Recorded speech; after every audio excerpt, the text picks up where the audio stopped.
हाय, मैं डॉक्टर विश्वरूप चौधरी और ये वीडियो स्पेशली दैनिक भास्कर समूह के लिए है। उनके कुछ सवाल हैं और मेरे जवाब। पहला सवाल, ये सारे सवाल ब्लड प्रेशर से जुड़े हुए सवाल है। पहला सवाल है, आप डायबिटीज़ को बीमारी नहीं मानते, क्या बीपी के साथ भी ऐसा ही है? एग्जैक्टली ऐसा ही है। मैं आपको एग्जांपल से एक्सप्लेन करता हूँ, 1 मिनट लगेगा समझने में आपको। एक पेशेंट जैसे ही वो डॉक्टर के ऑफिस में जाता है, जैसे ही वो डॉक्टर को देखता है, उसका ब्लड प्रेशर बढ़ना शुरू हो जाता है। जितना बूढ़ा डॉक्टर उतना ज़्यादा ब्लड प्रेशर, जितनी सारी डिग्रियां उतनी ज़्यादा ब्लड प्रेशर और बढ़ जाती है। जितना बड़ा हॉस्पिटल, जितना महंगा हॉस्पिटल, मानो कि ब्लड प्रेशर और बढ़ जाता है। तो वो जो ब्लड प्रेशर है वो उस पेशेंट का अपना एक्सेस ब्लड प्रेशर नहीं है, that is because of the doctor itself. और जैसे ही वो हॉस्पिटल से बाहर निकलता है, ब्लड प्रेशर दोबारा नॉर्मलाइज हो जाता है। इसे कहते हैं मेडिकल भाषा में वाइट कोट सिंड्रोम। और ये देखा कि 80% पेशेंट्स जो प्रेजेंटली दवा ले रहे हैं, उनका जो बढ़ा हुआ ब्लड प्रेशर होता है वो दरअसल वाइट कोट सिंड्रोम का शिकार है, ना कि इन रियलिटी वो ब्लड प्रेशर के पेशेंट्स हैं। सो 80% लोग आप में से जो लोग दवा ले रहे हैं, एक्चुअली आपको दवा की आवश्यकता ही नहीं है, वो सिर्फ मोमेंटरली होता है। आपका अगला सवाल है, बीपी बढ़ना ज़्यादा खतरनाक है या कम होना? कैसे समझ आता है कि बीपी कंट्रोल में नहीं है? देखिए, both the ways.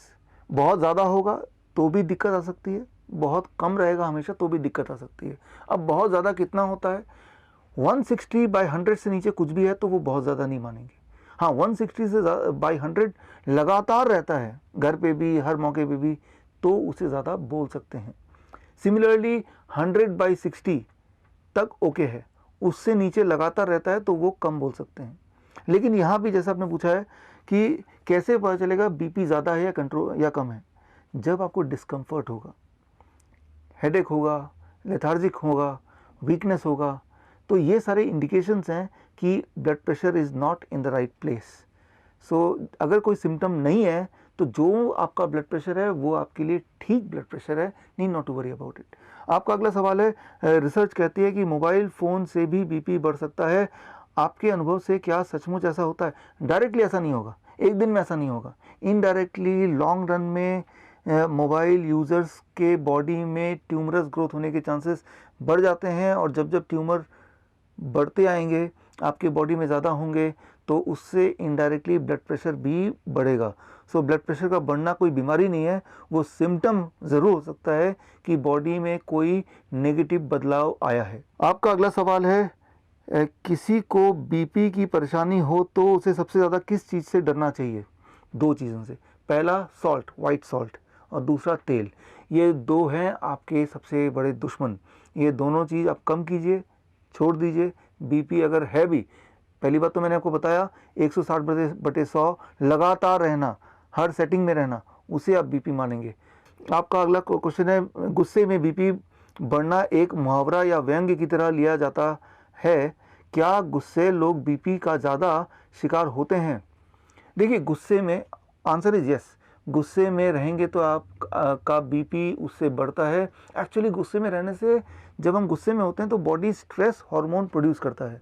Stress hormone जो है वो हमारी बॉडी को प्रिपेयर करता है इमरजेंसी सिचुएशन को हैंडल करने के लिए। लेकिन अगर हम लगातार गुस्से में रहेंगे तो स्ट्रेस हार्मोन की मात्रा इतनी बढ़ जाएगी, एंड स्ट्रेस हार्मोन जब ज़्यादा होगा, दैट में lead to high blood pressure. So ये सही बात है, गुस्सा contributes to high blood pressure and that may contribute to heart attack, brain stroke etcetera. आपका अगला सवाल है, ज़्यादातर माना जाता है कि 120/80 बीपी हो तो आप सेहतमंद हैं, लेकिन कुछ एक्सपर्ट 160/100 को भी सही मानते हैं। इतना अंतर क्यों और स्टैंडर्ड वैल्यू क्या है? देखिए, 1993 से पहले जेएनसी, जॉइंट नेशनल कमेटी की जो रिपोर्ट थी 1993 तक, वो था 160/100। यानी कि किसी भी इंसान का ब्लड प्रेशर 160/100 से ऊपर होगा तभी उन्हें दवा दिया जाता था। लेकिन उसके बाद JNC 5 आया, और अभी प्रेजेंट की बात आपने लिखा है 120/80, पहले 140/90 आया, उसके बाद 150, 120/80 तक पहुंच गया। सो धीरे धीरे ये वैल्यू कम होती जा रही, कम होती जा रही है। ये कोई अचंभे की बात नहीं होगी कि इस साल के अंत तक आप देखेंगे कि स्टैंडर्ड 120/80 से कम होकर 115/75 ही रह गया। बोलने का मतलब ये है कि धीरे धीरे धीरे धीरे under the influence of pharmaceutical company ये जो आंकड़े हैं ये स्क्वीज होता जा रहा है, और जैसे जैसे आंकड़ा स्क्वीज होता जा रहा है, क्या हो रहा है, वैसे वैसे ऐसे लोग जो ब्लड प्रेशर की दवा जिनको रिकमेंड की जा रही है उनकी तादाद बढ़ती जा रही है। ऑल्दो दे आर हेल्दी, लेकिन सिर्फ कागज़ में दिखाया गया है, साबित किया गया है कि आप एक पेशेंट हैं। सो एक्चुअल वैल्यू जो है जिसको आप रेफरेंस मान सकते हैं वो है 160/100। अच्छा, ये आप मेरी बात मत मानिए, इसके लिए आप रेफ़र कीजिए कॉकरेन डेटाबेस 2018। कॉकरेन डेटाबेस 2018 की रिपोर्ट ये कहती है अगर किसी का ब्लड प्रेशर 160/100 से नीचे ऑलरेडी है तो उसे दवाई देने से कोई फ़ायदा नहीं है। दवा देके ब्लड प्रेशर को और घटाने से फ़ायदा की जगह नुकसान है। हाँ, अगर पेशेंट का या किसी भी इंसान का ब्लड प्रेशर 160/100 से ऊपर है और लगातार है, तभी वो असली हकदार है दवाओं का या लाइफस्टाइल को चेंज करने का। सो 160/100 is the authentic point of reference, और ये साबित किया है कॉकरेन कोलैबोरेशन 2018 की रिपोर्ट में भी। आपका अगला सवाल है, डायबिटीज़ कंट्रोल की तरह क्या खाने पीने की आदतों का कोई फार्मूला है जिससे हर कोई अपना बीपी कंट्रोल कर सके? फार्मूला है, बहुत ही आसान। पहली चीज़, क्या नहीं लेना है। याद रखिए, कोई भी चीज़ जो एनिमल से आती है, जानवरों से आती है, उसे परहेज, उसको नहीं लेना है। जैसे डेयरी प्रोडक्ट है, एनिमल फूड है, चिकन, मटन, फिश, अंडा, ये सब चीज़ नहीं लेना, पहली चीज़। दूसरा, नमक और तेल, मैंने पहले ही बताया। एक्चुअली नमक क्या करता है, नमक आपके बॉडी में पानी को स्टोर कर देता है, और जितना ज़्यादा पानी स्टोर होगा उतना ब्लड प्रेशर बढ़ेगा। तो इन चीज़ों को हटाना है। दो चीज़ ज़िंदगी से हटानी है और दो चीज़ जोड़नी है। वो क्या जोड़नी है? बहुत ही सिंपल बात है। पूरे दिन भर में आपको ये देखना है कि आपके पूरे डाइट का कम से कम 50% पार्ट फ्रूट्स एंड वेजिटेबल हो, फ्रूट्स एंड रॉ वेजिटेबल। मानो पूरे दिन भर में आप 2 kg खाना खाते हैं तो क्यों ना 1 kg सिर्फ फल और सब्जी हो, कच्ची सब्जी, सलाद जिसे कहते हैं, राइट। अगर ये कर लें तो आपका ब्लड प्रेशर अगर 160/100 से ऊपर रहता है तो वो रह नहीं सकता। It will take only 3 days, 72 hours to get back to the normal blood pressure without medication. यहाँ अगला क्वेश्चन है, हम भारतीय नमक भी खूब खाते हैं और चर्बी पर भी कंट्रोल नहीं करते, ऐसे में बीपी कब और कितना खतरनाक बन जाता है? ऐसे में बीपी बहुत खतरनाक बन जाता है। एक्चुअली क्या होता है, जैसे मैंने बताया, नमक पानी को रिटेन करता है और आपका बॉडी फूलता जाता है, that is a excess water retention. और एक्सेस वाटर से सूजन होने लगती है, किडनी फेल होने लगता है, हार्ट ठीक से काम नहीं करता है, आपके बॉडी के हर ऑर्गन पर बहुत ही बुरा प्रभाव पड़ता है। आप एक्सपेरिमेंट करके देखिए, 3 दिन के लिए आप नमक छोड़ दीजिए, आप देखेंगे आपका वेट भी करीब 3 kg या 1.5 से 3 kg आपका वेट घट जाएगा। तो वो जो घटा वेट है वो फैट बर्न नहीं हुआ, वो आपकी बॉडी में जो एक्स्ट्रा वाटर था वो गायब हो गया। अब साथ में आप अपना ब्लड प्रेशर देख लीजिए, वो भी आपको कम मिलेगा। सो यानी कि वो जो एक्स्ट्रा वाटर था वो आप धो रहे थे, वो आपके बॉडी के लिए, हार्ट के लिए, इवन लंग्स के लिए, किडनी के लिए बहुत बड़ा बर्डन था। सो यही मैं बोलूँगा कि नमक को आप ख़त्म कीजिए। कैसे? एक याद रखिए बात, बहुत ही सिंपल। इंसान का बना हुआ कोई भी वस्तु में नमक खूब होता है, सोडियम बहुत ज़्यादा होता है। बिस्किट है, ब्रेड है, कोई भी पैक्ड फूड है। और भगवान के बने हुए किसी भी वस्तु में सोडियम, नमक बहुत ही कम होता है, जैसे fruits and vegetables, nuts, seeds, green leaves. So आप कोई भी चीज़ जब खाएं तो अपने आप से पूछिए, ये भगवान ने बनाया या इंसान ने बनाया? भगवान ने बनाया तो फ़ौरन खा लीजिए, उसे कुक करने की आवश्यकता नहीं है। ऐसा कर पाएंगे तो आपकी बीपी अगर बढ़ी है तो घट जाएगी, और बढ़ी नहीं है तो बढ़ेगी नहीं। अगला क्वेश्चन यह है, क्या बच्चों को भी बीपी की समस्या होती है? बच्चों को बीपी की समस्या होती है, डेफिनेटली होती है। अगर हाँ तो किस उम्र से और किन बातों का ध्यान रखना चाहिए? करीब 15 साल, 16 साल। उससे पहले बॉडी क्या करता है, बॉडी का एकोमोडेटिव मैकेनिज़्म है, डाइवर्जन मैकेनिज़्म है, जिसकी वजह से वो सॉल्ट कितना भी खाएंगे, चर्बी कितना भी खाएंगे, उसके बाद भी ब्लड प्रेशर एक पर्टिकुलर रेंज के अंदर ही रहेगा, because it will contribute to something else, right. वो बर्डन करेगा हार्ट और बर्डन करेगा किडनी पे ब्लड प्रेशर को मेंटेन करने के लिए। लेकिन 16 साल के बाद ये मैकेनिज़्म बॉडी का धीरे धीरे एकोमोडेटिव जो मैकेनिज़्म है वो कम होने लगता है। As a result of that 16 साल के बाद भी बच्चे बीपी के पेशेंट बनना शुरू हो जाते हैं। बीपी का पेशेंट मतलब ब्लड प्रेशर हाई 160/100 से। लेकिन ब्लड प्रेशर एक सिम्टम है, वो कोई बीमारी नहीं है। ब्लड प्रेशर ज़्यादा का मतलब ये है कि बॉडी में कुछ गड़बड़ है। मैं आपको उदाहरण से समझाता हूँ। ये पाइप है, ये मैं वाटर में फिट कर देता हूँ, टैप में फिट कर देता हूँ, मान लो ये पाइप, और पानी यहाँ से बह रहा है। अब वाटर का प्रेशर है पानी टैप पाइप के अंदर। अब पाइप को अगर मैं दबा दूंगा तो यहाँ वाटर प्रेशर बढ़ेगा या घटेगा? बढ़ जाएगा, वाटर प्रेशर बढ़ जाएगा। डायमीटर जैसे जैसे पाइप का घटेगा वैसे वैसे वाटर प्रेशर बढ़ेगा। Clear? Less diameter of the pipe, more water pressure. यही बात है, यही बात हमारे बॉडी के ब्लड वेसल्स में भी है।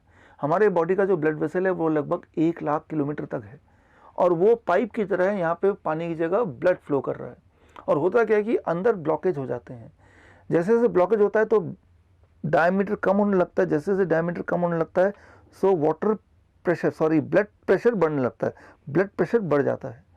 सो जब भी ब्लड प्रेशर ज़्यादा होगा किसी का लगातार, इसका मतलब उसके बॉडी के अंदर, पूरे बॉडी में हज़ारों जगह पे ब्लड वेसल्स के अंदर छोटे छोटे ब्लॉकेजेस हैं, और वो कई सारे जब ब्लॉकेज बन जाते हैं तो बॉडी एकोमोडेट करने के लिए, ब्लड सर्कुलेट करने के लिए ठीक से ब्लड का प्रेशर ऑटोमेटिकली बढ़ा देती है। सो ब्लड प्रेशर प्रॉब्लम नहीं है, प्रॉब्लम यह है कि बॉडी में इंडिकेशन है कि बहुत सारे छोटे छोटे ट्यूमरस ग्रोथ है या ब्लॉकेजेस हैं। सो अगर आप दवा लेके ब्लड प्रेशर को घटाएंगे भी तो भी जो मेन कॉज है, कॉज तो ब्लॉकेज है, वो तो वहीं का वहीं है, तो कॉज वहीं का वहीं है। यानी कि आप जब भी दवा लेते हैं ब्लड प्रेशर घटता है, but at the cost of making you more sick.